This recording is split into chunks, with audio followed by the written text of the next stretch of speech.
that's not good. Well, it is. 78 yards. Yeah. Yeah, He's the only one who has Really? stuff. But I Whoops, think you dropped yours. there's another one to carry. You hate it. Okay, so I got 58. I've only had once Oh, I'm not or good. twice somewhere else. Yeah, you're Yeah, just, okay. 8, 10, Sometimes it 8, starts off. 7, those is 15. Well, Well, I'm sorry you're not fitting here. All right. Let's get started. We're on page 5 of the handout. Tonight, Brock couldn't make it. He's on child duty and some stuff, so he's doing well, but he couldn't make it tonight. So, I'm on it tonight. I'll do my best to do Brock's voice. It's very important. I tell you what, Brock has been such, he really has been such a blessing to me and to the church, and I'm going for a long time about it. Besides that, he's just a nice guy. Just besides that, he's a nice guy. God has done some. Do you have any of his cards? So I was gonna give His you- cards, we have, unless he picked them up, there should be right there on the refrigerator. Okay. Right on the pens. I have a case for her that. Good, And she good. works for Bert Nash, but Good. they're really having crummy people there, and they need some good people. Not there, but for Gotcha. people who are losing a Oh, good person. he'd be So I perfect. want to recommend. Perfect. I'm glad you can take as many as you want. Yes, ma'am, hi. I have an unrelated question, David. Okay, Hopefully it's a short answer. all right. Does the Bible say anything about cremation? And how does the churches feel about being cremated versus being buried? Does the Bible say anything about cremation, and what does the church feel about cremation? Yeah, I mean, how, That's a common question, which is good. I'm The just answer curious. is, the first question, the answer is, does the Bible say about cremation? The answer is no. The Bible says nothing about that. Secondly, when you say, what does the church say? Do you mean this church or like well, Mother just- Church? Just religion in general. I mean, what do, Well, that depends on which religion. But in Christianity in general, Christianity is typically not opposed to cremation, but it depends on denomination and so forth. But in general, I have no theological problems whatsoever or moral problems whatsoever. you know, the Bible says God says find me another way. Yeah, I couldn't afford the You other, know, so. I mean, think of all those sailors who've been drowned. Yeah, that's yeah. People drown, they eat by fit. Yeah, there's Beaten by lions and tigers and crocodiles and alligators and bears on mine. Yeah, God's gonna find you where I agree. Yeah. Okay. Yeah, the Bible, Old New Testament says nothing about that concept, I didn't and think so. the main reason is probably because they didn't do it. They buried. Well, yeah. But nevertheless, I see nothing theological wrong with that. Too. They buried people in these crypts, and then Right. later, they took out the bones, and a lot of times they got messed up and scattered all over, so. They could have. Yeah. They could have got scattered, but typically they were put in an ossuary or a bone box. But of course, they did not burn their bodies. They didn't die and burn a body. Romans could do that. They do it to war criminals and slaves, but Jews did not. Jews were very careful to take care of the body. But they don't. So it's an argument from silence to say it's okay because they didn't say anything against it. I mean, if I were to ask an ancient Jew, should we cremate the body, the Jew would probably say, no, don't do that. But in Christianity, there's nothing theologically against that. But maybe afterwards we can talk some about that. But I'm pretty sure in India, even today, for years, they cremate the bodies. Oh, in Indian they do because Hindus do. Hindus is the practice in Hinduism to practice cremation. Hello. So let's turn to page 5, or bottom of page 4 and 5. We reflected on, we're going to finish up this week on forgiveness. Forgiveness is not a lot of things. Page 4, bottom of page 4, what forgiveness is, it means to set free. There's extra handouts over here if you forgot yours, anybody? Or don't have it. To set free, release the need for retribution, vengeance, or punishment. So you can still be healing from wounds done to you from your past and have forgiven. It's just that if you have an acute need, an emotional resentment, those are signs. That the emotion that you need to be paying attention to, if you still feel it, is resentment. Resentment, anger, rage, those are feelings that are associated with retribution or vengeance. And that's the feeling. But woundedness, like I get sad when I think about it sometimes, that doesn't mean you haven't forgiven. It means you have a wound. So there's particular emotions you want to be on the lookout for, and I say that at the bottom of page 4. Forgiveness of other humans is the process by which we heal emotional and psychological wounds that have occurred by releasing emotional resentment and anger that demands punishment or restitution. I know that's wordy, but that's why I italicize it and print it out for you there. Top of page 5, we talk about forgiving yourself, forgiving God. You can't forgive yourself, but we can use that loosely to mean to process your own disappointment with yourself. And that's legitimate.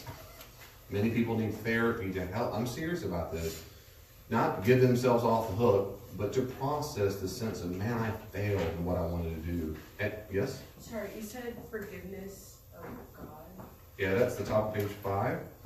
Then there's forgiving God. But you don't. I'm trying to think, like, how do you forgive God when he doesn't do wrong? You don't. That's why I say there. Thank you for that. So on page 5, you said, how do I forgive God when he doesn't do wrong? The answer is you don't. That's right. So what people do will say that expression, forgiving God. And so technically speaking, you don't forgive yourself. Technically speaking, you don't forgive God because you're not God. Only God forgives sins. Having said that, just like with forgiving yourself, I'm perfectly fine in an idiomatic expression of forgiving God in the sense that I say, grieve and accept the fact that God didn't do what I thought he would. There is a biblical word for that, and that is being offended at God. That's exactly what Jesus calls it in Matthew 11. I think around verse 7. He tells John the Baptizer, blessed is the one who's not offended at me. So we can say, who doesn't feel I need to forgive me, or whatever. The point is, they're offended at God. That's and I say that right here. So many people refuse to let go of the resentment they have toward God. They're offended. And I've met many people who refuse to talk about Jesus, Christianity. In fact, not long ago, I think it was Brock and some others, and maybe David Danny and some others were down in Link, and they were talking about all the wounds and stuff that God done to me. Usually it's not just God, it's the church, for him who represents God. And they're mad, they're offended, and they won't step foot inside of the church. And I say to encourage you, fully accept the fact that God is utterly free from any external compulsion. God's ways are not ours. Not yours. His timing is not ours. It's not yours. His will is not determined by what you want. And most importantly, God is good and can be trusted. Now, there's a lot more there, but when we get offended, we're offended. Let's be real about this. We're offended because God didn't do what we wanted him to do. We had an expectation for God to do something. He didn't do it, now I'm mad. So we don't need to forgive him because you're not God. But you do need to process the emotional and psychological pain you experienced when you had an expectation for God. It's a little, in my view, it's different being offended at what God didn't do or did do, you think he did, versus another person. And even in the realm of people life, people hold different, we all do, we hold people different levels of esteem. Of course, just another fancy word for value. But we look up to them differently. For a lot of people, they're much more devastated. It can take more years for people to get over when a pastor has hurt them than when, say, a neighbor has hurt them. They just or a church person has versus a pagan. They have a different expectation. Why would a church person? We just have levels, whether we thought about it or not, we typically do. Well, that's certainly the case with God. Higher expectations. And that's the case. Now, I would say I have a lot more to say about that, but I'm not going to at this point. But the bottom line is, he doesn't answer to us, and the biblical text over and over and over makes the case that he can be trusted, therefore trust him. I'm doing right in the middle of a sermon series on trusting God, having faith. And so if you haven't heard them, you may not care, don't worry about it. But if you do, if you struggle ever with having faith or trusting God, I hope you'll listen to it.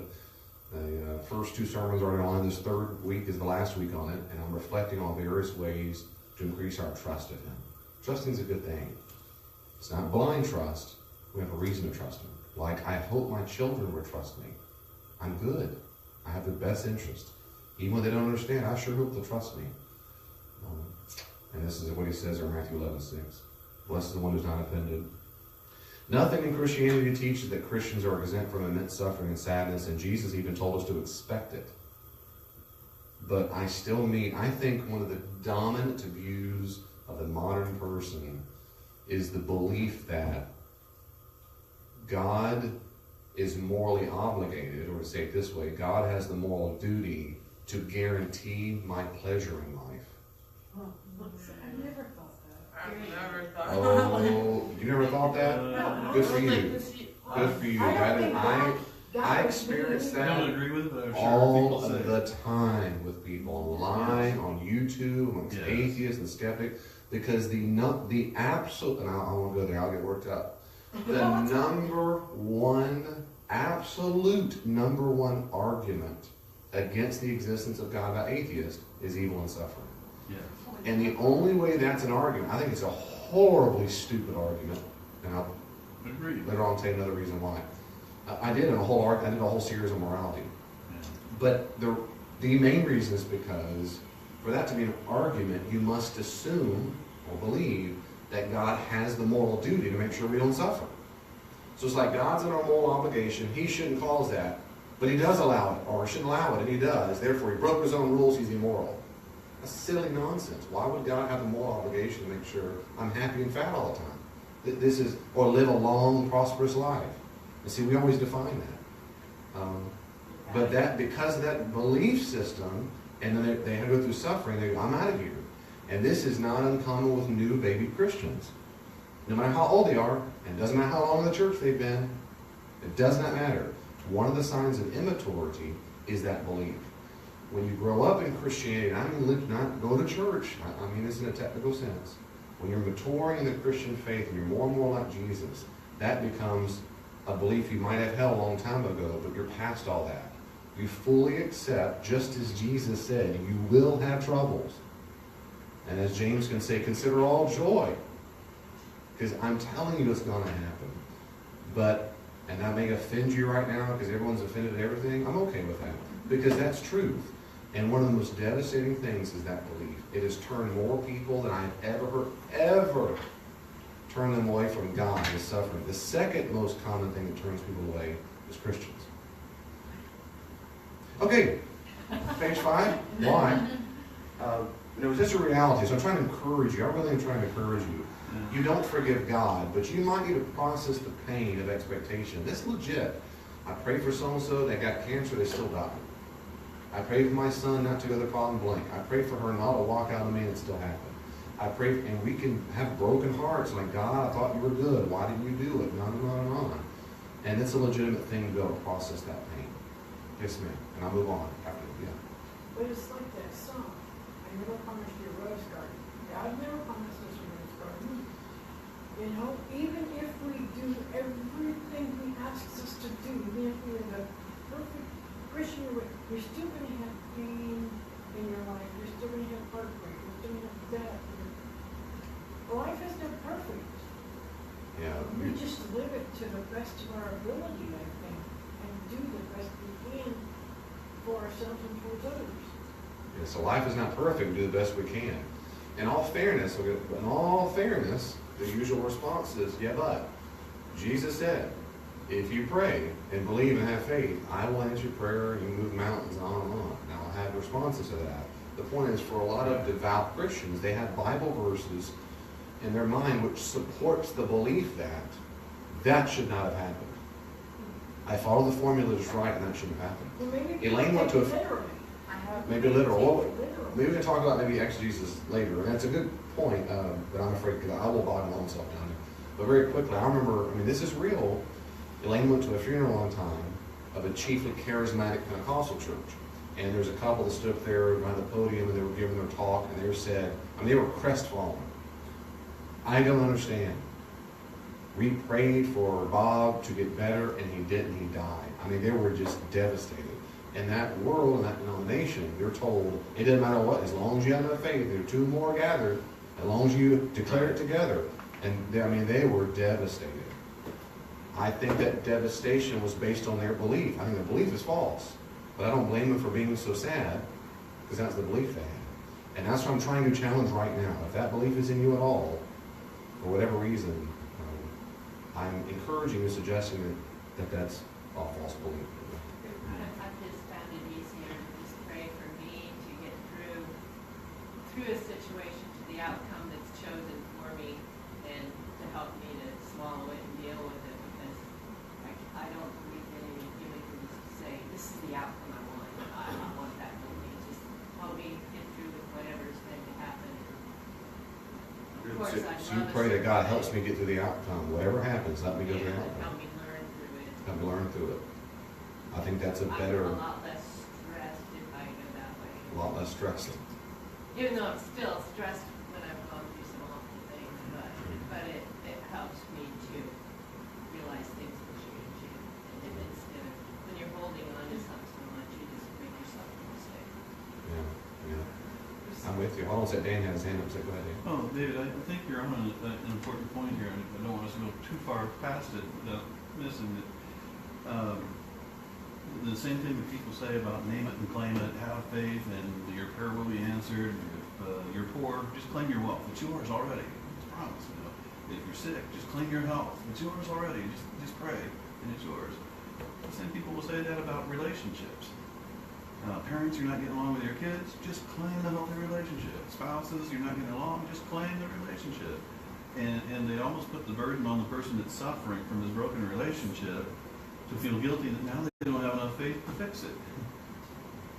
But in my own experience, it seems to me that you can forgive somebody even if they still want to be your enemy.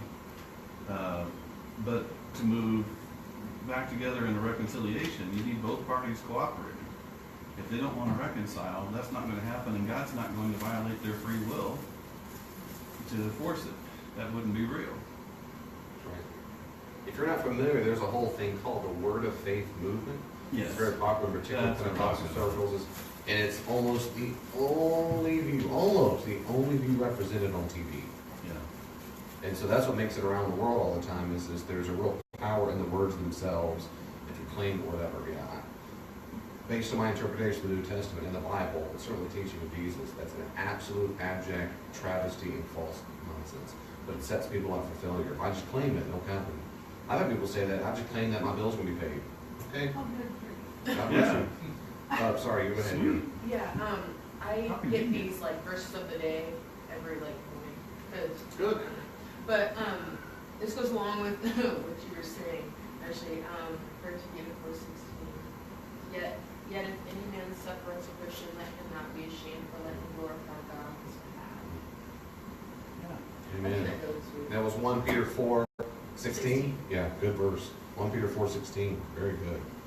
I can't think of any character in the Bible who did not have trouble.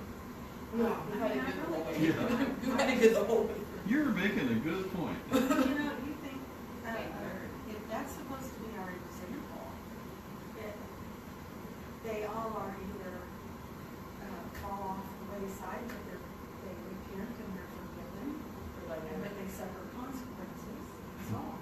But I can't remember any character that did not have some sort of problem. Yeah, you see, I can't remember one single character in the Bible didn't have some kind of problems. Well, we could list some. I mean, we have, you know, like some of the disciples, they're just disciples, but they're almost We little just don't know characters. anything. We don't know what happened. Yeah, but in general, it's true. The pattern is, and to be more precise, put another point on that is, Jesus Yeah. suffered.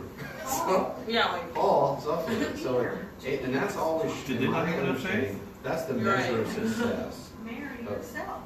Yeah, Mary, right? She suffered. She suffered. So Even the disciples suffered the Even loss this- of Jesus and whatnot. Right, the sadness, yeah, the loss of the yeah. We would Even surmise though- that, yeah. Even though they were saying, no, you won't die. Some of them, Right, yeah, right. Yeah. Can't make a diamond without a lot of pressure. Can't make a diamond without a lot of pressure. That's right. That's what I tell my wife all the time. Stay and be married. You be pregnant. I'm telling you, by the end of this, I'll make you a diamond. Anybody else? And how does that go? And how's that go? Well, she didn't come tonight, so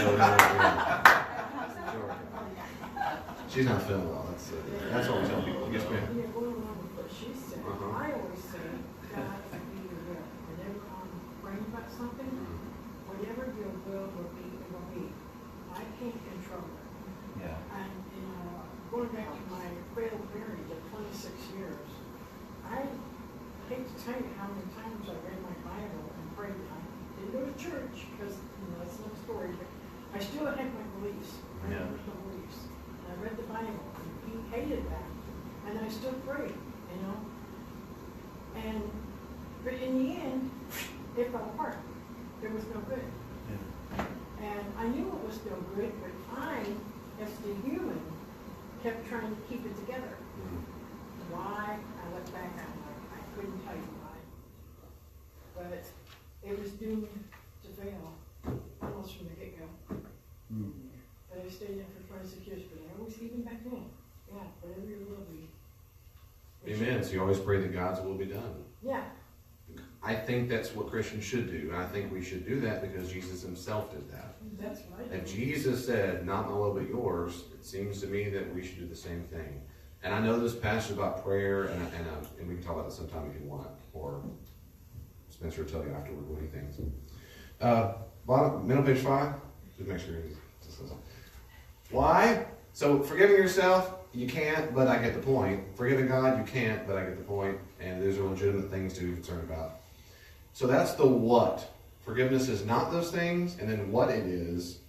Now, like I've told you, it's the what, why, and how. As we did with grief, now we're forgiveness. So here's the why. Why should we forgive?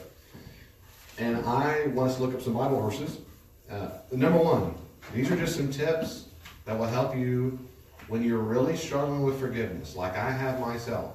I go back to these.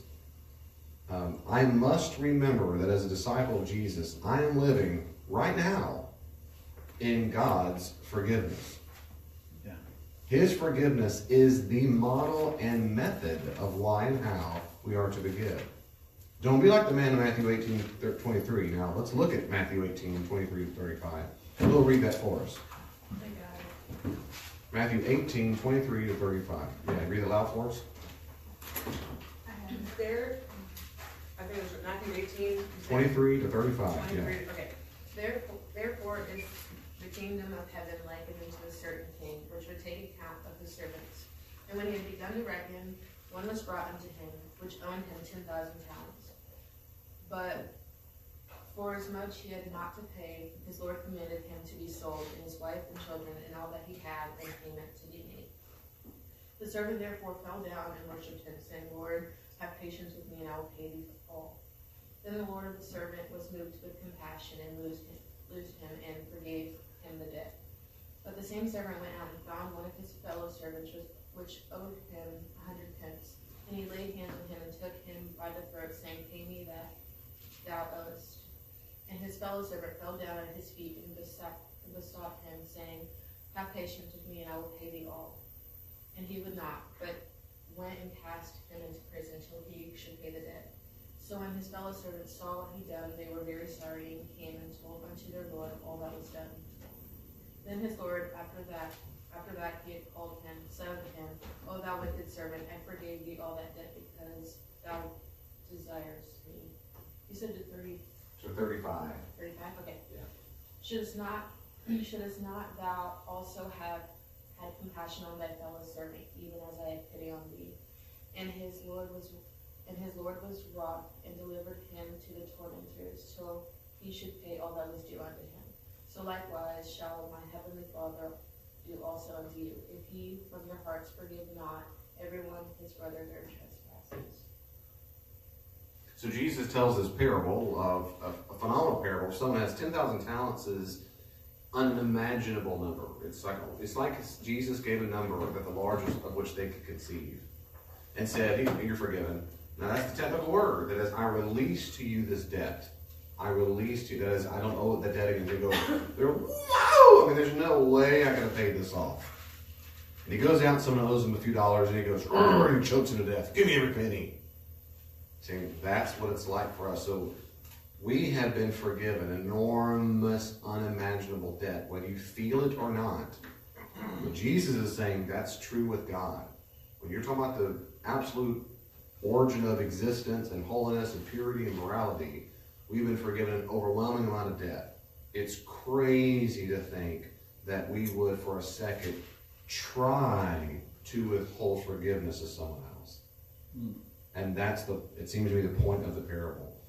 And if because we don't have time, but I hope you'll look up the rest of these verses I have listed here. Colossians 2:13, 3:12-13, 1 John 2:12.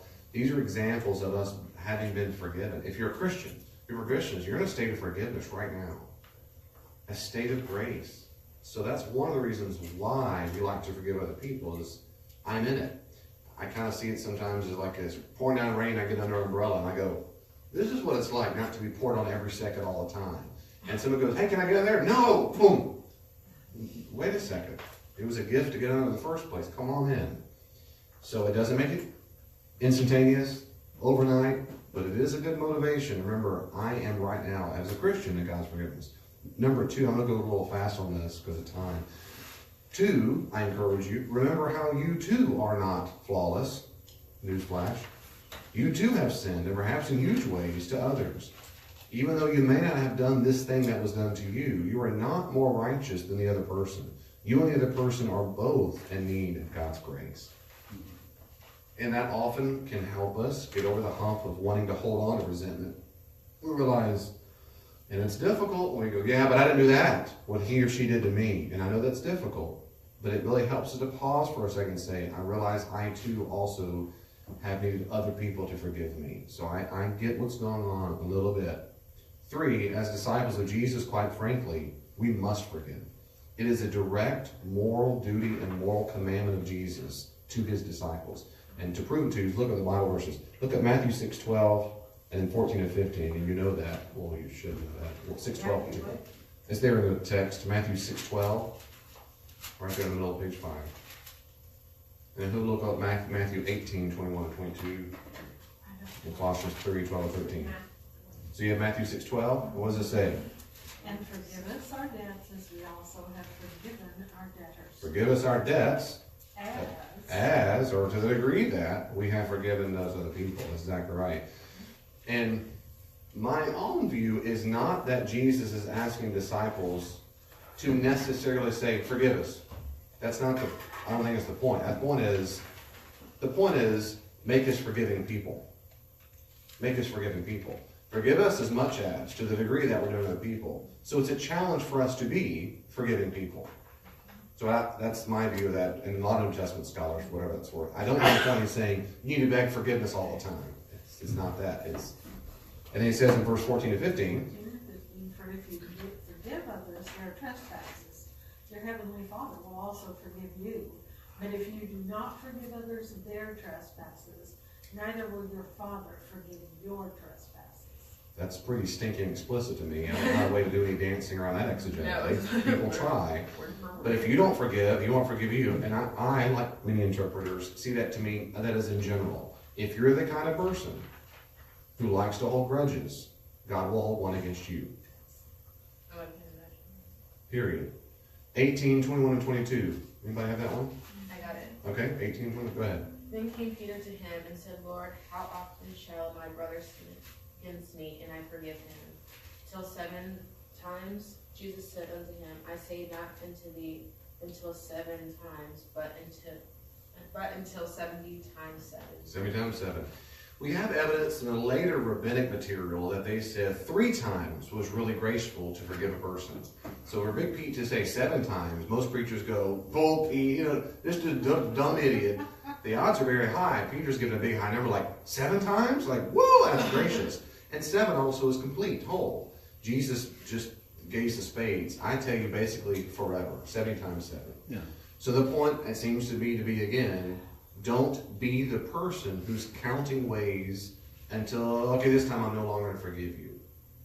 Be a kind of person who's not looking for ways to hold a grudge. Don't be the kind of person who's looking for ways to hold on to a grudge. And there are a lot of people who do like to hold on to grudges. It puts them in a one-up position. They feel superior, and they're looking for ways to hold a grudge. Now remember, when he says forgiveness, that's not the same as reconciliation. I'm going real quickly because I do want to read this. I'll have you read it. Colossians 3:12 to 13. Colossians 3:12, 13. Put on then as God's chosen one, called in the love, compassionate hearts, kindness, humility, meekness, and patience, bearing with one another, and if one has a complaint against another, forgive each other, as the Lord has forgiven you, so you must also forgive. As he's forgiven you, you must also forgive. So Jesus says it, and Paul says it, and you can give some other examples. Good. Those few passages there in Colossians 3:12 and 13, those little condensed sayings are so powerful when I think about the life of the Christian community. If we all treated each other like that, and one of my favorite passages is also the end of Romans 12, most of Romans 12, really, all of it. but it's so condensed. Hate what is evil, cling to what is good, outdoing another and showing honor. That means just boom, boom, boom. It's an ethic. Huh? It's an ethics.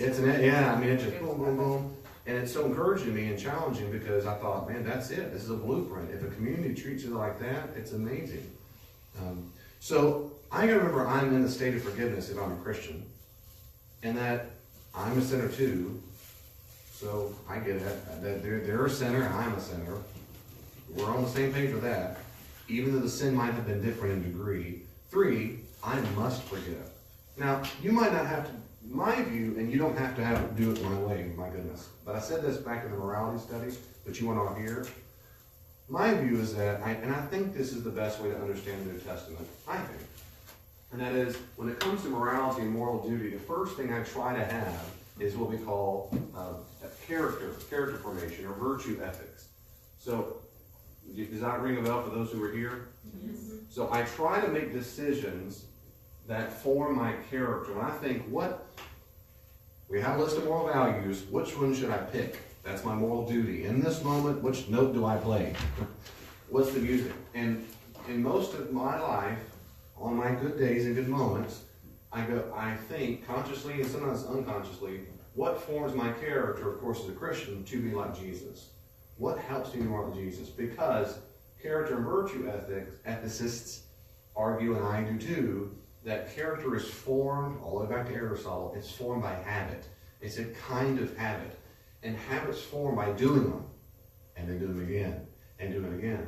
And so if one time I'm a little forgiving on you stepped on my foot, it's a little easier to forgive next time. A little easier. If I'll hold a grudge, it's a little easier to hold a grudge next time. If I lie right now and get away with the lie, it's a little easier to lie next time. And that's how these things build. And so my point is, what I typically do is, that's how I decide what to do. When my character is deficient, or I'm immature, I go to deontological ethics. Now, don't worry about that is to say, there's a rule. And people are, you're a rule legalist. No, that's not what deontology means. It means there's some moral obligation, like do not murder, do not steal, do not lie. And then the third thing will be the consequentialist. What gives the most good, or what's the impact going to be based on the consequentialist ethics? So in my own life, I'm just telling you, this is my pattern. I bring this up because a lot of the time, forgiveness falls at number 2 for me. A lot of times, because in my life, I have been so devastatingly hurt by people I trusted and loved that I don't have enough in my character yet to go, of course I'm going to forgive you. The only thing that has compelled me to work on forgiveness, the only thing really is number 3 here. That is, Jesus says you need to do it. And he's my boss. Period. Whether I like it or I don't like it, regarding my feelings, who gives a rip. And when I say he's my Lord, it's over. It's not over for discussion. And so, because I love him and he loves me, he cares for me. And I trust that Jesus knows what he's talking about. And if he says it's good to forgive, then he's right. And so there are other times, though, it's easier in my character, oh yeah, I can do it. But depending on the severity of the offense against me, I go, okay, he said I got to do it. He said I got to do it. Now, that's not going to be your problem, but I'm just telling you, me personally, when I read this one, I wrote it, I thought, I can think of people for whom the only reason I had forgiven them or working on it is because he said so. If he didn't say so, I go, look, never mind. Mm-hmm. That's I go. Okay, I'm going to move on. Go ahead. So on the bright side, I make David mad. I'm just kidding. I like your Disney shirt. Sorry. Charlotte's favorite. Oh, Charlotte, I bet it did. What you put up there Uh-huh. is just, my life experience. When I first became a Christian, the first thing that the Lord said to me, you need to forgive. Mm. And my childhood was very traumatic and violent, and a lot of things crossed boundaries. But what I couldn't, I'm just pointing out God's grace through here, and it came to ask me to forgive them and everything. He didn't ask. One of the first things that I said I cannot do is expose my children to this. So all my children grew up not really exposed to my side of the family. But in that process of my going and wanting to forgive and because I didn't want to hold a grudge. I wanted to forgive. But there were so many hideous things that had happened that warped me as, a person and, trust issues and all that and everything, that it just didn't happen overnight. I would say things, Lord, I choose to forgive them, show me how. And in that process, as my children were growing up, because everybody that has a child knows that you pray a lot, but, the Lord. And my character changed. I became stronger. I became more empowered. I became not wounded anymore, but healed. And as a person that's healed, it was so much easier to start receiving their requests, or picking up the phone and answering to them or talking to them, because I could handle it. I wouldn't expose my children, but I was at that point where I could do it. And that didn't happen overnight. And so that fact, it was just about 5 years ago that, my mother came to know the Lord. And in these 5 years, she has so changed. She's now a widow. And she came to me because I went home when her husband died, to spend time with her so she wouldn't be alone. And she, instead of grieving for the loss, she begged for my forgiveness the whole time I was there. That she was sorry, that she knew that things were wrong. And both my dad and my grandfather had done the same thing, but God never asked me to remove the boundaries, to go there and lay myself and be stepped on and not to be Right. without He never asked me to do that. And when it did come time, they were the ones that had been strengthened and changed and were able to say they were sorry. That never asked me to continue to be abused or be a doormat for anyone or anything. But I didn't have bitterness, I didn't have anger, I didn't have all the things that comes from the things that had happened, So I had that joy. And even then, longer, I had to give up things. I had to not be an enabler to my children. I had to have faith in who they were and being adult, all those things that in protecting them when they're really little, well, they grow up and they become men. Some become Marines, they become a little bit tougher than you. But I still wanted for them not to ever experience any kind of pain or the preaching about forgiveness and everything. But when I realized that my own journey, in my own journey, it was those things that happened that I could count it all joy, because it was those things that came that had me saying, well, God, what about this? What about, and He taught me and trained me and healed me along the way so that you could stand someday, and it just doesn't have the buttons, it doesn't have the hurt. And there comes a time that reconciliation can come, not because of anything that you've done other than say, God, teach me how to forgive. And that was all about me. It wasn't even about them. But in praying for them, God got to them and it changed it back, and it's all good. And now my mother and I will never have, and this is just one, meaning we will never have a mother-daughter relationship. It's more like I'm the mother and she's the daughter now, but not out of moral obligation, not out because that it's, God told me to, but because I forgave her a long time ago. It's because I genuinely love her now, and I am protective of her, and it's a wonderful, wonderful blessing when you get through that God 30 years later can bring that to pass. Amen. Thank you for sharing that. Several things stood up to me, but particularly when you said the first thing God told me when I was a Christian was you need to forgive her. And I was saying, I've heard that story many times with people who come to Christ. One of the first things they hear is, you got to work on blank. In other words, it's not just, I feel happy. It's a commandment. And it's usually a commandment to do the thing they've been, that's the thing I don't want to do, but for a lot of people, which tells me more and more that's the kind of thing God would say, like Jesus said. So I appreciate that, the healing He's helped bring to you. I appreciate that. Good. Number 4, move on. Is that okay? Anything else? Why forgive? Resentment or unforgiveness is an internal wound. Resentment is bitter indignation at having been treated unfairly. It's like an internal sickness that damages you. The resentment and bitterness that exists with unforgiveness causes much danger to us physically, spiritually. People often feel as if there's a barrier between them and God. That's a very common one. I don't feel like God answered my prayer. A lot of times, like, why is that? And deep down, they've got this deep-seated resentment towards someone. Mentally, emotionally, baggage don't go away if you don't resolve them. Not forgiving is paying a life sentence for a crime you didn't commit. When I heard that, or a version of that, I don't know, a year, decades ago, that helped set me free. That's exactly right. Why would you go to prison for something you didn't do? But that's what resentment does. You pay the price for the anger and resentment. The other person will receive whatever God wants to give them. But if you don't forgive, the person wins twice the time you were hurt and the lifetime of anger you keep with you. Don't let them win twice. And don't pay the price for a crime you didn't commit.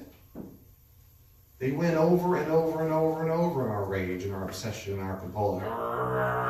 They're winning every day as we relive the trauma. That doesn't make everything go away overnight, but it sure helps motivate for me a why. It's like, dadgummit, I was hurt already. I don't want to keep re-hurting. I don't want him to hurt or keep re-hurting me over and over and over. That helps. And I'm telling you, resentment leads to all kinds of literal physiological problems. You go to the doctor, high blood pressure, depression, loss of appetite, hair turning red, it's crazy. I didn't say that. They can call it is an eternal wound. I hope you see it as an eternal wound, because it is. The fifth thing of the why is time alone will not heal that, so you need to process the hurt now. That's a good motivation for why. Analogy, you receive a massive laceration of your leg and begin bleeding profusely. Your body goes into shock, adrenaline is released in your bloodstream, you get tremors and begin to feel lightheaded. You walk around like nothing happened. You pass out. When you wake up, people keep pointing out your massive wound. Deborah says, look, you ready to do something about that fast? Nah, give it time, it'll be okay. It's all right. It's cool. What up? Just want attention? That's normal.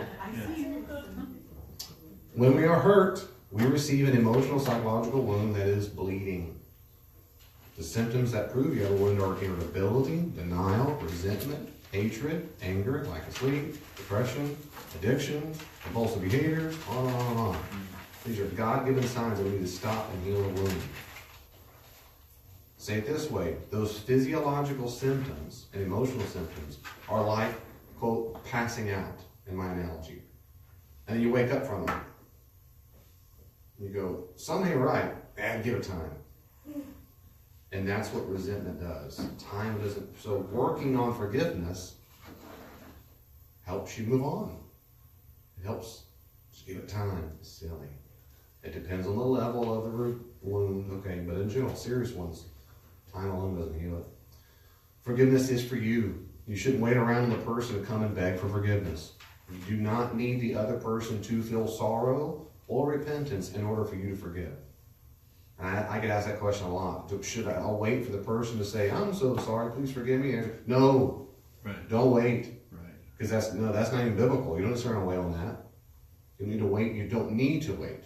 If they do come ask forgiveness, woo, that's great. But you don't need to wait on that. You practice forgiveness because what? That's what Christians do. It heals you, all kinds of reasons. The other person never even has to know you forgive them. If you want to tell them, that's your choice, but it can't be because you want them to be embarrassed or if they're going to fall down on their knees in repentance and shame, oh Lord. If you do that, you're doing it for the right reason. I'm telling you, I'll say it one more time. I'm saying it fast because I'm just reading from the paragraph. But if you do that, I ask that question too. Should I go tell them I forgave them? Always ask, why do that? What's the expectation? If you deep down, even a small part of your heart really says, I really want them to say, you're right, I was wrong, they start crying, whatever, that means you still need something from the person. And forgiveness means you don't need any more anything. You don't need any food because you're full. I didn't want a snack. But if you want a snack, you still need something. So get filled up on Jesus and a Christian community, a therapist, work through all those wounds, get your belly all full, metaphorically speaking, and don't go for a snack. So they do not need to know you forgave them. John? It's difficult for me to forgive someone close to me for hurting someone else who is close to me. Okay. That makes it a little difficult. I'd rather they had hurt me directly than. So if I heard you correctly, it's It's difficult for you to forgive someone who who hurt someone else. It's difficult for me to forgive someone when that person is close to me, but they have hurt someone else who was also close to me. So both parties are close to me, but one hurt the other. Gotcha. Both parties are close to you, but one hurt the other That's person. correct. And that's It's a difficult. little difficult for me to process. It is difficult. It is difficult, brother. Just like Brock said last week, it's extra difficult to forgive loved ones and close friends and people. It is, and that's normal. We have a greater attachment to them, and it's more difficult. So it's good to own that. That helps you start work. It helps process the forgiveness to go, I have a bigger hurdle than last time. I have And that's- to remember that Jesus forgave a lot more than I'm being asked to forgive. So Jesus did forgive a lot more than you're asked to forgive. That's exactly right. And you just said that, and I should have said this. I should have written this. I should have composed it. When I put the why about Jesus has forgiven us and we're in a state of forgiveness, that's not for guilt. And so even now when I'm telling you, you're right, Jesus did forgive us more than whatever it is, I guarantee you Jesus has forgiven us more for whatever your loved ones or whatever did to you. But it's really important to understand that is not to be used as a guilt message. The reason why is guilt messages lead to shame. And it's a way to stunt growth and healing. It's like saying, and this is what, benefit of the doubt, well-intentioned Christians say that kind of stuff to other Christians quickly. Man, I've been hurt by my loved ones. Say, brother, sister, they really hurt me. And they go, well, Jesus forgave you for more. That doesn't help. It just does not help in the moment. That's not, and I'm going to go that little bit, how to be a friend to people who need to process forgiveness. So these are not supposed to be guilt messages, just true beliefs to help us have motivation. but it helps me to remember that. It does. Well, it helps you remember that. It helps me too. So Put it in perspective. put a perspective. Thank you. I like that word too. And that's a proper way to use these beliefs. Perspective, not guilt. To use an analogy, if I've got a big, for some of the people I've had to forgive, and some I'm still working on. Some are small hurdles, some are huge hurdles, and I'm down here looking up. And when I see the big hurdle, I'm thinking, oh my goodness, forget it. Because what they did to me, it's so offensive. It's so painful. When I hear these things about why, the point is to look down, well, you're a dirty, rotten, shameful loser for not wanting to forgive them. That doesn't help anybody. The why helps us perspective. Say, wait a second, the journey's worth it. Because why? And I'll go this in a little bit. So when I'm approving what you're saying, I don't want you to hear me using that as a guilt, as a hammer. You're right, Jesus forgave you, sinner. Though it's true, it's not for guilt. Jesus never used it as a guilt message. You walk around, Peter, I'm about to forgive you. Make me some fish. God, what's a man going to do to get a fish fry? Not very loving. Hurry up. See, it was never used as a weapon. And Christians can use it as weapons, whether they intend to or not, and we don't want to do that. Right. I'm going to move on because of time. Is it okay? So it is for you, but I do want that to sink in, sisters and brothers. Let it sink in. It's for you. What I mean is, it's healing and healthy and good for you. And there's nothing wrong. Look, there are people I have forgiven. I go, I'm glad I forgave them. Good for me. I was hurt. That's not arrogant. It's good for me. Congratulations. And Jesus is happy with that. Because he said, do it. If my kids clean the room after I say clean the room and they go, I did a good job. You dirty, rotten, arrogant sinner. No, I'm saying, you're right. You did a good job. You ought to be proud of yourself.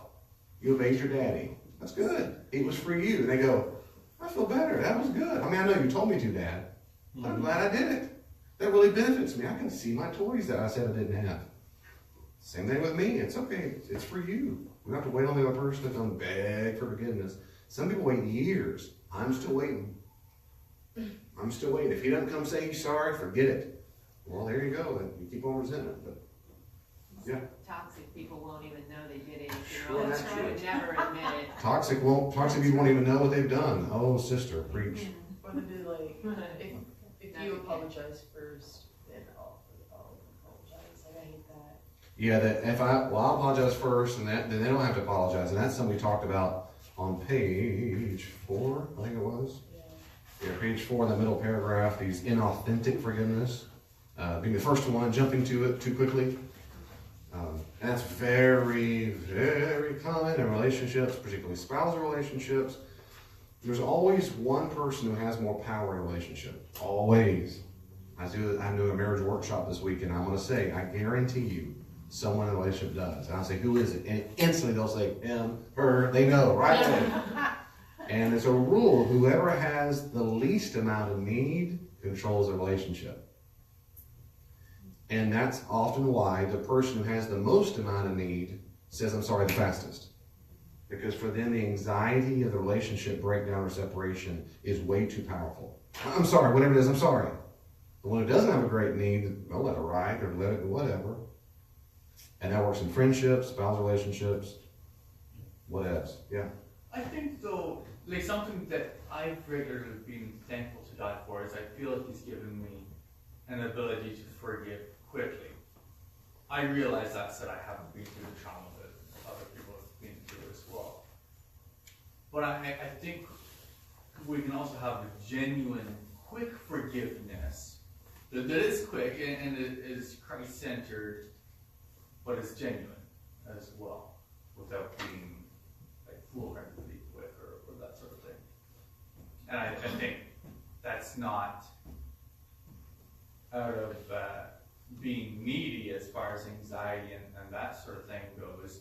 It's just helpfully being able to practice forgiveness as well.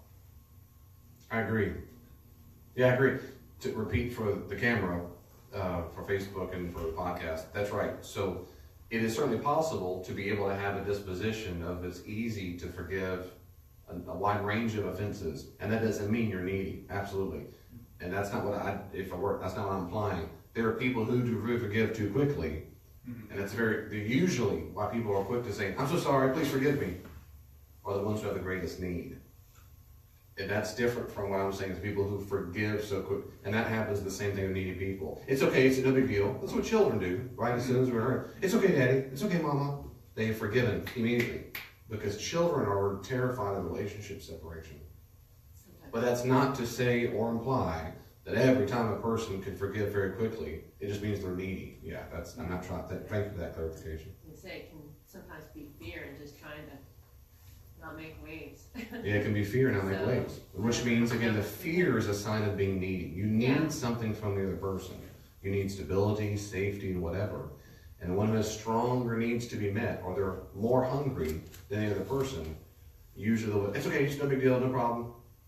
And that's exactly how relationships end up in an addictive pattern. They get beat all the time, or they lose all their money, and it's because usually it's the wife who is such a needy position. Usually enjoying that manipulation. They might enjoy the manipulation. Some are so terrified to get out, they don't know what to do. I've asked guys before, why do it? And they'll say, what else am I going to do? But part of it's they really can't picture. I go, well, anyway. But it was they can't see other fish in the sea whatsoever. Of this horrible relationship. They can't see past it. But on that, number 7, another motivation for why. I'm just trying to help you out here. Motivations for why. Don't forget, your past does not define who you are. You are not control over everything. Usually, including when someone hurts you deeply. You can't control the event. It is in the past. You can control your response to the event. That is totally under your control. You gain your power back from the event by taking control of your healing. You are defined by how you live now. You are not defined by how you formerly lived or what happened to you. The past got to us to this point. Now we control what we do with our past. And when I learned that fact, how many years ago, I'm telling you that helped change my life. Let me write a little, I do this often. Let's say that dot is that PE, that past event, whatever it is that hurt you. And let's assume for a second you were a victim that hurt you. As time goes on, the farther away you get from that past event, it's still there. And obviously, but it's there and it's stuck there. We live on, we keep going on. We cannot change the event happen. But that's not just what happens in life. What happens in life is not an event happens, we move on with life. What happens in every human being, it happens in relationships, where I'm about to say a marriage workshop this weekend, happens in relationships, and it happens to individuals. What humans do is, After an event happens, we subconsciously and or consciously, that's very important to remember, subconsciously is usually where it happens, the part where you didn't realize you did it. And that is, we attribute meaning to it, or significance to it. And that's this little halo. It's not on the other side of the event, it's as we move forward. We develop from this significance, we develop something very important in life, and those are beliefs. We form beliefs almost always because of an event. Now these beliefs, they might be true. If I put my hand on the stove, it will burn me. That's a belief I develop. Sometimes it can be instantaneous. And you might not think in that moment, that burned me. I'll never do that again. You might not consciously think that, but subconsciously, outside of some kind of disorder, you do believe that from then forth. In other words, most kids don't go back without some kind of disorder. Beliefs can be true, and they can be stinking false. The problem is this: very few people ever analyze their beliefs. And so because we develop beliefs, they take with us until the next event happens, and the next event happens. And over time, beliefs keep forming over and over and over and over. Most of the beliefs we form in life were formed in childhood. So the very next time, 28 years later, you get near a stove, you still don't touch it, because of what happened when you were 4. The very first time you were molested as a child, when you're 58, it doesn't matter. There was a girl I knew who was molested by a family friend, it almost always is, and before he molested her, he popped popcorn. So for a long time, when she smelled popcorn, every time she did this panic attack, anxiety attack. So as years go by, now I think she's a little more better now, but for years it just put her into an absolute anxiety attack, and it should have. Now why is that? Well, just give it time. That's ridiculous. So that's the grievingness is the point. But so like that when it comes to forgiveness and wounds, I'm going somewhere with that. This happens in life all the time. And in therapy, one of the things I work with people, there's never been a time that I can think of ever in a therapy session where we don't get very, very quick to the roots of what they believe. Because because your feelings are formed off of your beliefs. You can think something, you can have other kinds of facts all you want, like 2 + 2 = 4, this is made out of wood. But beliefs are quite different. They can be true or false. And false beliefs lead to all kinds of bad things that happen. Okay, the bright side is this. This is really, really, really bright side because it's really cool. And it's amazing how I'm convinced God designed it. Where our brains can't, outside of weird amnesia stuff, we don't forget or can't forget, particularly if it's traumatic. Say a past event is a big dot. We can't go back and relive that. We can't. But what we can do is reinterpret it. Okay. We can reinterpret the event. And psychotherapy, particularly and other therapy devices, help us go back to the event that caused the pain and then re-experience it, reformulate it, reframe it, the different words they use, to form different beliefs. And that helps us knock out the false nonsense. What's so glorious, and I'll let that sink in if it hasn't already, that means 83 years ago, you can go back to the event and say, now that I think about it, that's where I learned to distrust men. Back then, that's where I learned to hate Mexicans. That's these subconscious beliefs. That's when I learned that the world is not safe. It's because I was molested. That's when I learned the world's not safe because my house was broken into when I was 6 years old. That's when I learned it. That's when I first learned racism. That's when I learned that God isn't real. Because I associated God with Santa, they said Santa's not real. And that's when it first happened. That event is what put into motion something I've been carrying all this time. I didn't think about it. Yeah. And so traumatic events can be, the belief system around it can be undone. It can be undone for almost all people. So I'm saying that on page 6 because it's a motivation for why, it seems to me, because that gives me tremendous hope. That the grief associated and the wounds associated with being a victim state, that forgiveness allows us to redefine that. Instead of holding resentment against it to where I don't want to go back there ever and I just want to beat up the person or whatever, it allows me typically to change some belief system. And that includes forgiving, quote unquote, forgiving yourself, quote unquote, or quote unquote, forgiving another person. So this fights completely in the face. Those people say, hey, past is past, deal with it, you know? Hey, just who I am. They don't know anything about psychology, but that's false. It's not just the past is past, because beliefs are part of that past and those can be changed. I'm living evidence that this is true. I'm living proof. You're listening to a person, those who are.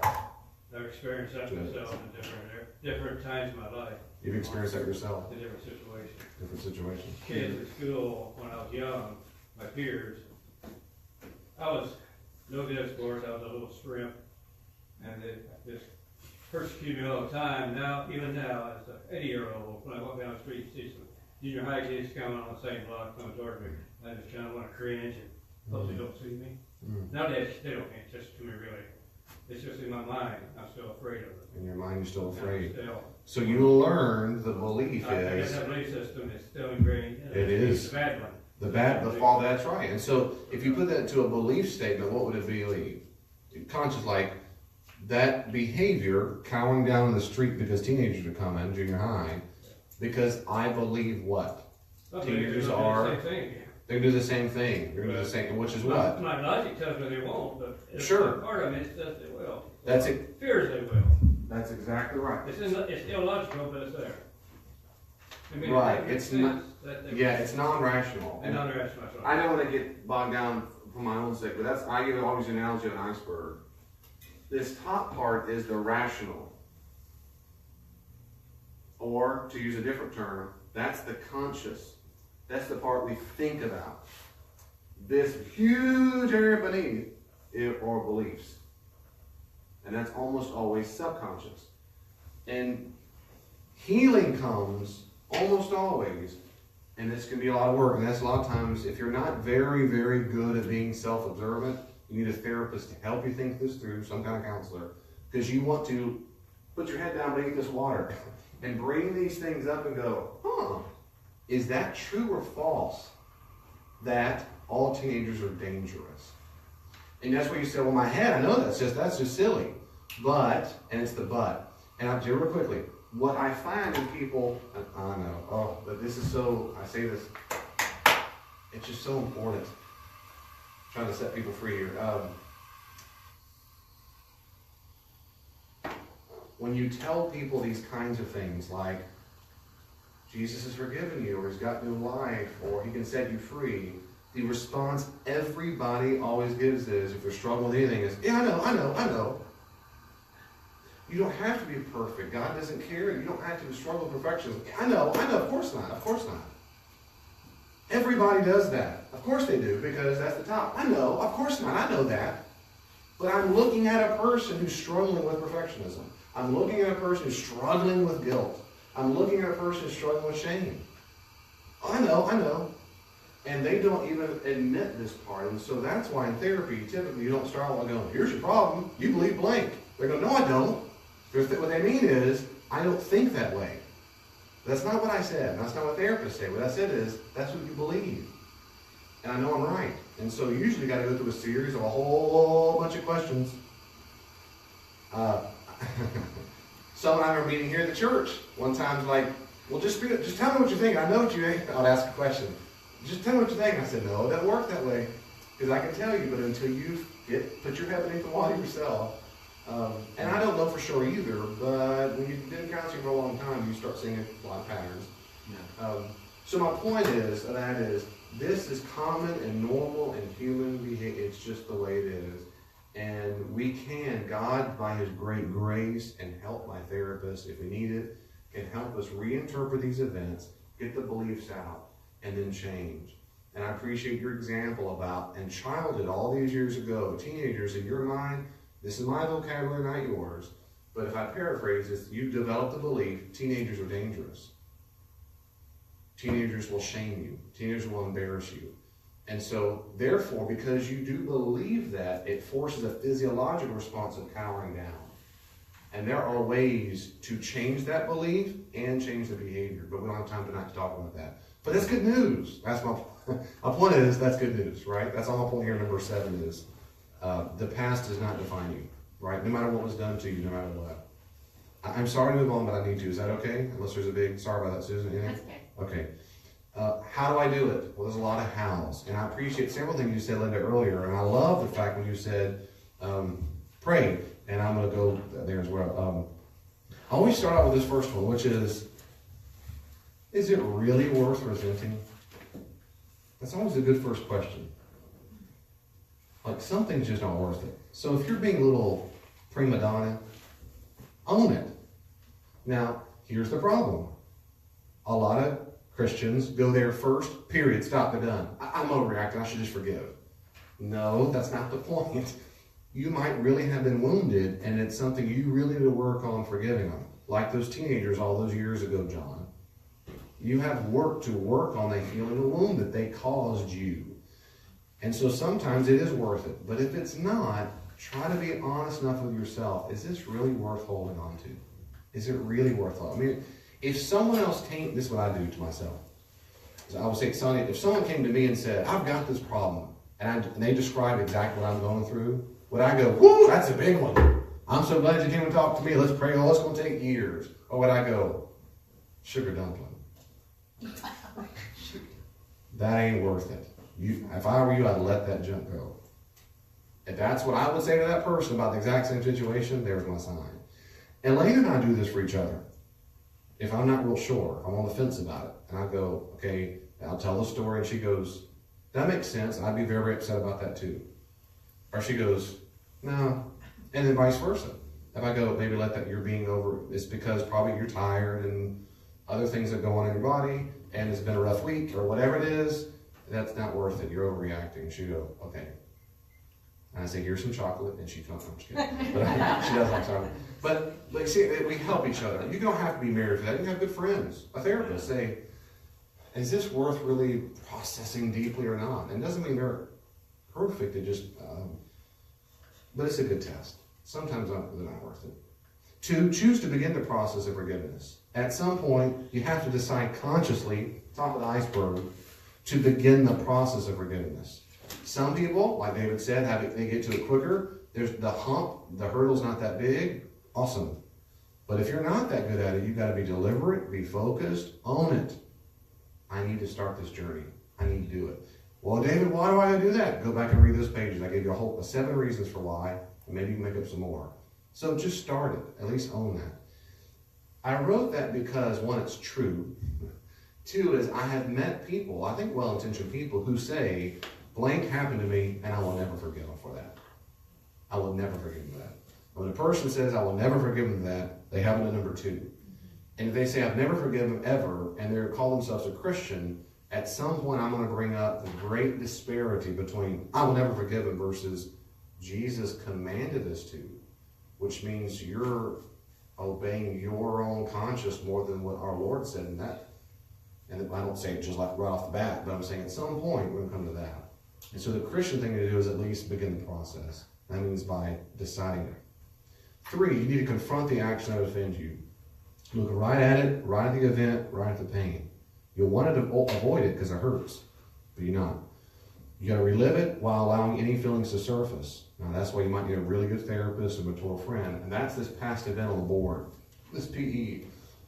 That's where, if it's a serious issue, you're struggling with forgiveness. I'm past stepping on my toe stuff. This is big deal stuff. You will need to go back. You will need to go back. There's no other way you're going to have to go back to confront that action in a safe environment. So you're going to name it directly at the event. No more looking away. Be specific about what happened. Name it. Take note of every offense that occurred. Let it all surface, and as it does, label the evil that happened to you. Say it. It's difficult for a lot of people to say that when their parents hurt them, because the older generations, you're not allowed to think poorly of your parents. You're bombarded with guilt messages. I'm doing the best I can. Daddy didn't have much. Mama was trying her best on the farm. We have all these guilt messages. And then they talk about their parents. They won World War II for you, and World War I, my daddy. And they're just perfect. And for some people, it's so difficult just to name the offense. I've had many people in my office, many people over the years, say, but they're good parents. They're good. And I go, I bet they were, except for all these horrible things they did for you. Well, they tried their best. And so right away, they give me all, and I counter every one of them. I don't care. Well, they did their best. No, they didn't. Even if they did, it wasn't good enough for you. Well, they meant well. Okay, it wasn't good enough. In other words, I'm trying to be the right voice of reason for them that they've never experienced. And after all that pushback and all those guilt messages, there's always this final breakdown of sobbing. That's what's supposed to happen. We name the offense. Those teenage boys, we name it. They made fun of me. They did this. Everything I can remember. They did this, and that hurts. And that's exactly why I'm struggling with forgiveness. Because it hurt. They offended me. They hurt me. They ashamed me. They embarrassed me. And that's what it is. David, you're not forgetting. I already dealt with that. It's page 1. No, that's not how you heal from serious wounds. Then you grieve it. And that's a whole study on grief, which I've already done. If you don't allow yourself to feel the pain, name it and grieve it, you will not heal. You cry, you journal, you talk about your sadness. You don't go get drunk. You don't visit prostitutes, get crack, take the pills, shop all in one. That does not heal it. It doesn't heal it. It's going to make the pain go away for a little bit, but it does not heal it. It doesn't. By analogy, if I got a big fat thorn in my leg and I walk around and it's all blue and it's sobbing, I just keep on taking the high drugs and I do whatever I can to get as high as I can or numb the pain. Guess where that stick still is? It's still in my leg. Until I look down right at it and go, somebody, look at your leg. I don't look. Look, hey, my leg did the best it could. You know, it meant well. Look at your leg. Give it time. It doesn't matter. You don't have faith. That's your problem. Look at your leg. No, I'm past that. It's been years. Why are you taking all those pills? Why are you trying to numb it? I'm not numbing it. It's look down. If I look down, it's going to hurt. Now you got to pull it out. Now let's go back to when it happened in the first place. That's how you pull it out and then get healing and then move on. And that's what grieving is. You've got to confront it, be specific, and grieve it. Give yourself permission to forgive. Give yourself emotional permission to forgive. Control your internal dialogue. This means that you cannot condemn your feelings, your thoughts, or beliefs about the process. For example, these are the biggies. I hear this stuff all the time. Well, just get over it. I know, David, I should just get over it. I know it's stupid to even bring it up. That's ridiculous. Or, I know I should be over this by now. Or, I know I'm just so stupid to be feeling this way. I know it's wrong. Or, I shouldn't feel this right now because good Christians forgive and forget. I mean, I've heard so many of these. These are nothing but manipulation messages to get us to feel guilty for feeling pain. And they're false. They're false. It's crucial to remember that feelings are not anti-Christian. Feelings are our responses to our perceived beliefs, like the temperature on a thermostat. And I've said that over and over, and I'll always say it. You don't judge it. This is 76 degrees. How dare you? Feelings are amoral and should not be judged. Feeling upset, anger, blah, blah. Don't ever feel guilty about feeling negative feelings, ever. You just don't. So if you say, I'm struggling with forgiving, own that. I'm going to give myself, David, it's okay if you let it go. And as soon as you start saying, it's okay to start forgiving, you're going to start feeling sadness or vulnerability or all kinds of pain and rage, and then you start addressing those feelings that came out. That's part of the forgiving process. And then you give yourself time. That's the last one on the bottom of the page here. Give yourself time to heal. Take the time. Your psyche will know when the wound is healed. It's not your job to, is this what I should be feeling right now? Is this what I should? Is this bad or good? Is this bad or good? Just feel it. Feel it and deal with it as it comes out. Give yourself permission to grieve. Keep telling the same things mentioned above. I'm not going to pay a life sentence for the crime. I'm doing this for me. It's not for X. I also need forgiveness of God. It's the Christian thing to do. Whatever it takes to keep processing, give myself time. If the rage and sadness comes up and you're in the middle of Dylan's checkout line, is rage, okay, give yourself a time out, but you literally say it in your mind. You go, not right now. Now, you talk to your first person, you'd say, Pat, not right now. When I get home, I'm going to revisit that, right? Sonia might say, not right now, Sonia, you're talking to yourself. I'll get to you, I'm going to address you. But what most people do is they don't say, you have permission. What they say is, you shouldn't be feeling that. You shouldn't be feeling that. You should get over it. That's condemnation, judgment. You'll never heal that way. You don't. You say, I hear you. I'm feeling angry right now. I'm feeling sad. Here comes those teenagers. I'm feeling scared again. I'm feeling anxious. Own that. You go, yep, I'm feeling sad or anxious or tense or scared, whatever your words are. I'm feeling that because a long time ago I was hurt. What you don't say is, that's just silly. I know better. I know I shouldn't feel that way. That's going to help you be stunted in your growth. Instead, you own it, you name it, and you nurture yourself. You go, right now I can't start crying because the teenagers are coming. Or I don't want to cry right now. It's a beautiful day. Later on, I'll bring this up to myself. Me and God are going to handle this. You acknowledge it. You give yourself grace. If you need to postpone it, like I'm giving examples of postponing it, then you do that. If you're at home and you're fine, there's no need to postpone it, let loose. Feel that pain, wound, sadness. Go for it. I've got a lot of worse issues than that. Got a lot worse issues? Okay, well, that's another way to condemn yourself. But if you, whatever it is,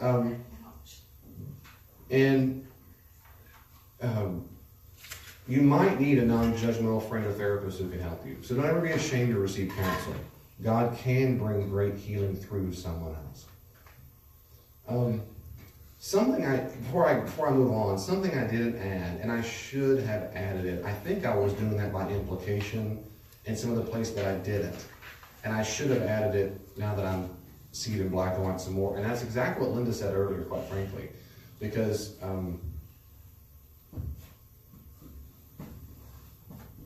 Jesus, he says explicitly in Luke chapter 6 to pray for those.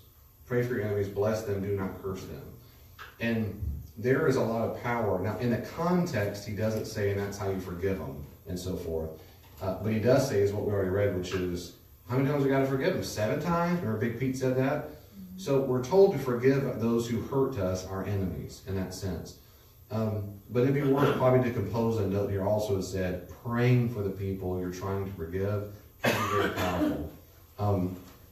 It can be powerful. God can, and I hope you assume, because I sure do, through this whole study, it's not like we don't pray. We pray all the stinking time for grace and strength, as I do at the end of every study. I always ask God for the strength and courage. But it can be very powerful to pray for the person who offended you. God, help them know your love. Help them, maybe they're toxic, maybe help change, inspire them, help change their heart and mind and so forth. The reason why I don't start with that one is this reason. It doesn't mean it's bad, but I have to nuance it so much. And that is, I don't start with, pray for your enemy, is because, in my experience, Christians, well-intentioned, use that as a guilt message. So it can be used as a forgive and forget. Just pray for them. Just pray for them. That's your problem. You just need to pray for them. Yeah. And that is not good. And so I tend to say, well, that's not what we mean. The second thing is this, and this is another common reason. I don't have to nuance it. If you pray for your enemy, if you're in a deep state of anger, resentment, or pain, it can be nothing but a way to obsess about what happened. And you'll baptize it with language of, I'm just praying for them. I pray for morning, lunch, snacks, at dinner, the next morning. I stay in bed praying for them. So you're just obsessing. You're just, and that means you're attached like a prison, like shackles. And so my encouragement always is, yeah, pray for them, but then watch yourself. See, are you able to pray and let it go? That is until later on maybe? Or does it make you stir up such hatred or resentment and you feel like you're just now obsessing about them all the time? Well, then you're not really praying for them. You're just cycling through the trash, if that makes sense. So that's a difference. Yeah, go ahead before we wrap up here. When you forgive someone, does that mean you can't visit it in your mind again, like the incident? Great question. When you forgive someone, repeat this, when you forgive someone, does it mean you can't, revisit it in your mind? Yeah, just think about the situation or I don't want to say analyze it because I guess. Can you look on bottom page 4 for me? You missed that week. I think I did. That's all right, but it's a good question. If we forgive someone, doesn't mean I should never think about it. The answer is no, because it does not. Look back at number 3 at the very top. Christians are to forgive and forget, or kiss and make up. Well, that's nonsense. It is true, kind of, that we are able to forgive and let go of. We don't live in obsession, in that sense, forget. But it's not true that we just get over it, and that's how usually that's used. Is just get over it. If you look down at the bottom of page 4, I like this analogy. You don't have to use this. I made it up. You can do. I use it like there's a boat on the water that keeps picking up hooks attached to other boats. I imagine our memory is kind of like this table here. It's a circle, and there are a bunch of piers, and those piers are these past events. And you know you're still in a state of resentment or a deep woundedness when you recycle those memories in your mind and go, yeah, you follow me wherever I go. And I grab another one. And it slows us down. When we've healed, we're able to revisit those past memories. They might surface emotional pain. We might be a little sad. We might get terribly sad. But you know you've healed when you do not feel compelled to relive everything. That's different from therapy. That's a controlled environment where you're reliving it to change the beliefs so you can move on. When a person is obsessed about or haven't forgiven, they're not doing that on purpose. They do it on accident. They feel compelled to revisit, and that's called obsession. They're lying in bed at night, and I can't stop thinking about it. I had nightmares about it. That's not unhealthiness. That's because your mind, you're still so wounded. That's like the tugboat you grabbed along with you. By analogy I gave last time, Sonia recently lost her very lovely, awesome husband. For the rest of your life, when you think about that, you're not going to be, that's so good. There's never going to be a time that's happy that he's gone. And in fact, there's probably never going to be a time it's even neutral. But it'll be neutral enough such that you will be able to revisit those good memories. And the good memory might, remember that time that, it might make you smile and happy. You might start crying too. But you're able to relive it enough, and it's controlled, and you have the power to, as it were, another analogy, shut that chapter and go back to where you were off. Like the bookmark was back on the present day. When we've not healed, we get stuck there. The tugboat pulls it around, or it's like, I can't get out of that chapter. And I weep and I weep and I weep and I weep. Or if it's unforgiveness, I rage and I rage and I rage and I rage. And I can't seem to get out of it. Does that make sense? And that's the distinction. It's not that you should never feel feelings you ever look at that chapter again. Yeah, unless you're some weird robot, you're going to relive some feelings about it, including when you've been hurt. Yeah. If you fully processed your pain and forgiveness of those teenage boys, if I were sitting with you one day and said, let's rethink about exactly what happened, you might say, I don't really want to do that. Well, that's okay. It doesn't mean you haven't forgiven them. Or if you relive, you might go, yeah, I still get real sad when I think about that. That's normal too. It's just that if you said, I subconsciously dodge them on the streets and I can't stop thinking about it, or I'm having nightmares, or that means you've got some healing to do. It affects the way I think about myself in all areas of my present life. I'm It feeling affects the way. inferiority. Right. It affects, very good. It affects the way you, would you say, think about your life today? Myself. About yourself. And people say I'm always shooting myself in the foot, so that's what I'm doing. Very good. Shoot yourself in the foot. Yeah, I'm always bringing myself down and talking myself down. Well, I'm The I way do that you, in the office all the time. yeah, you do Oh, it you did often. good. I said, oh, no, I didn't. That took me too long, this and that. I was on a paid job, they fired me. And I've been fired for several jobs because I am inferior. I am somewhat retarded. And I never could meet expectations in work or any other area, including my marriage. I'm like the guy who had an inferiority complex. He went to the psychiatrist, and the psychiatrist talked to him for a long time, asked him questions, and then he finally said, I hate to tell you this, sir, but you really are inferior. Oh, That's no. something I made up, and I think it fits. Oh, no. I made that up as a scenario. I think it fits me. I'm sorry you believe that about yourself. Can't help it. Let me ask a question to the class now. Is that a true belief or a false belief? I think So- it's I know. Hold on one second. Let's try this one more time with that. You're not going to believe this. You're not going to believe it. That's fine. But maybe for once in your life, you're going to hear this. Class, is that a true belief that John is inferior in every way, or is that a false belief? False. I know you don't believe it because you believed false things for so long. I mean, Who else could, Paul, I want you to hear this, brother, for whatever it's worth, I'm going to move on. Who else in this room is still struggling with having false beliefs? Look around, brother. And online, they're all raising their hands too. So I get it, and we get it, but that's a false belief. And it so, proves itself out day after day. no, it does not. Am I living? No, I hear what you're saying. It proves itself out as nonsense. That's false because you don't believe what you told to me is not a belief on a specific issue. I failed at that. What you're doing is called generalization. I am a failure. I fail at all things. That's completely, utterly false. I know that because I've met you and I've seen you do duties in the office, and you do not fail at everything. It's demonstrably false. It's like you're saying, I do not have a mustache, and we all see that you do. It's demonstrably false. But there's more there, but I do hope God, brother, God can heal you from that. He can heal you, and you go back to all those past events of your job and marriage and help redefine those beliefs. It's called cognitive behavioral therapy. And we're out of time, so brother, I'm sorry you believe that about yourself, but that is false. It's false. You are not that way. You might need a friend, you might need a therapist. If you're that friend, it's the same thing as the grief, quite frankly. Be with them. If they're struggling with forgiveness, be with them.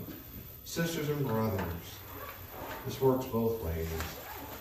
If someone comes up to you, if I come up to Vanna, I said, Vanna, I need prayer because I'm really struggling with forgiving whatever. Struggling with forgiving Spencer. He just hurt my feelings. And I'm just really struggling with forgiveness. And Vanna were to say, you just need to get over it. Have you had a faith? You know, have you told Jesus yet? David, why are you telling me this? You know you shouldn't be having this struggle. Any of those kind of stupid things that so many people say, I will never go to her probably ever again with those kind of struggles. Ever. That's not what I need. And vice versa is true. I want to be the kind of safe person, and I'm not really struggling with forgiving Spencer. He's the man.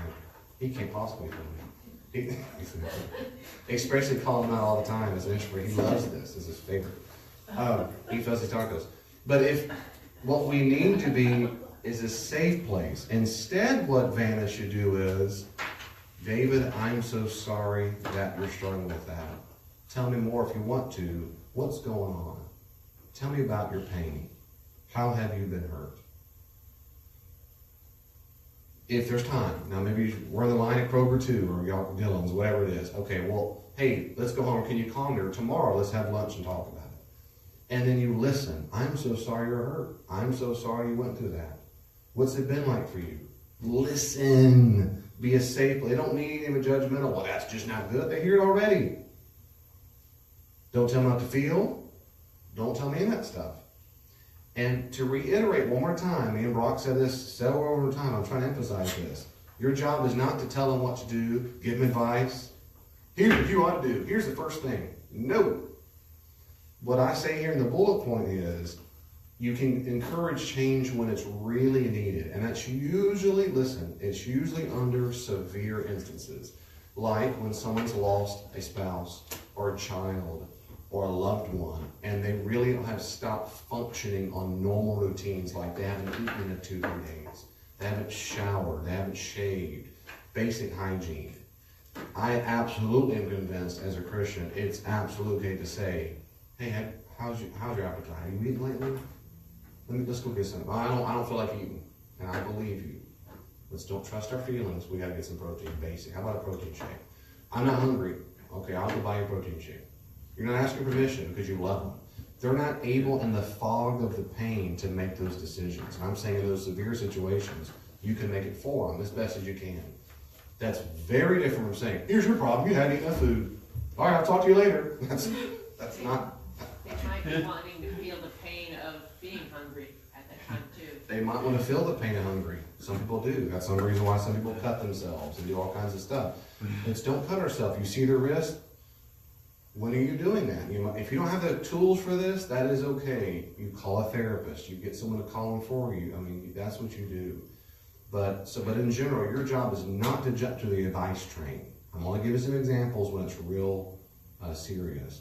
And of course, you know your own boundaries, don't have transference. Look, there are times when people are going to tell you stuff.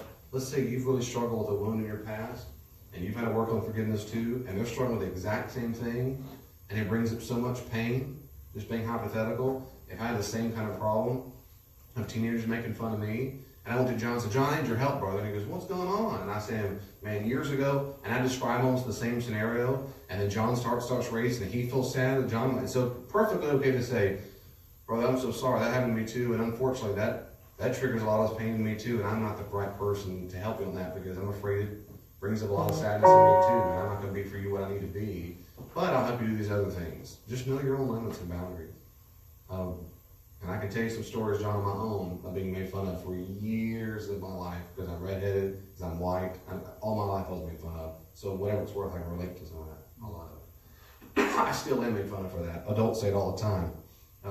But I've mostly gotten over that. But I get that. Pray for them, serve them.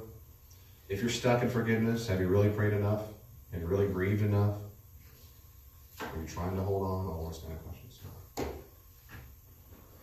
I know we're a little bit over, but that's okay because this is the last night. Next week is Ash Wednesday, so we're finishing the study. So as you wrap up, is there anything about this issue from grief or forgiveness that we need to talk about now? Any questions or comments before we wrap up? And I'll be around after here for another 20 minutes or so. But anything the group you want to discuss together?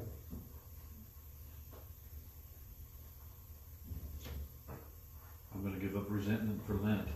Give up resentment for Lent. Amen, brother. Amen, brother. Amen. Will we start having Bible study again after Ash Wednesday? No, but eventually. So again, next Wednesday, if you're done, I'll turn to Facebook. Everybody done? You might, up there on the right side, if you don't mind, it says finish, on the far right. You have to flip it around. Look on the screen, it'll say finish. See on the bottom Bingo. right.